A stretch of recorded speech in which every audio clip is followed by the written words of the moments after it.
T twenty মূলত ব্যাটারদের খেলা হলেও এবারে বিশ্বকাপে এমন বেশ কয়েকজন পেসার আছে যারা হুমকি হয়ে দাঁড়াতে পারে প্রতিপক্ষের ব্যাটারদের জন্য।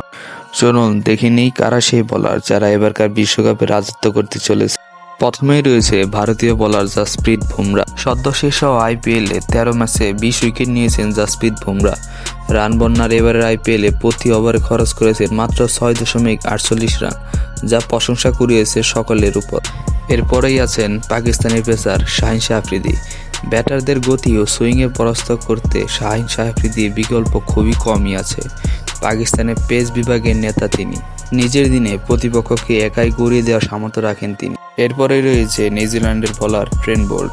পাওয়ার প্লেতে দ্রুত উইকেট আদায় করে প্রতিপক্ষকে চাপে ফেলতে ওস্তাদ ট্রেন্ট বোল্ট। গতির সঙ্গে ইনসুইং ও আউটসুইং মুগ্ধতা কাটতে পারেন তিনি। তারপরে অবস্থান করছেন পাকিস্তানের পেসার মোহাম্মদ আমির। পাকিস্তানের পেসার মোহাম্মদ আমিরকে বলা হয় বড় ম্যাচের প্লেয়ার।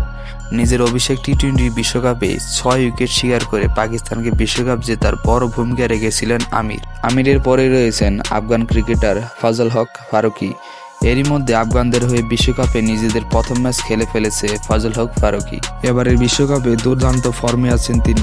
এরপরে রয়েছেন বাংলাদেশের পেসার মুস্তাফিজুর রহমান। সদ্য শেষ হওয়া আইপিএলে দুর্দান্ত কাটিয়েছেন মুস্তাফিজ। চেন্নাইয়ের হয়ে নিয়মিত খেলেছেন আইপিএল। 9 ম্যাচে শিকার করেছেন 14টি উইকেট। তাই আশা করা যায় এবার বিশ্বকাপে বাংলাদেশকে ভালো কিছু উপহার দিবে মুস্তাফিজুর রহমান।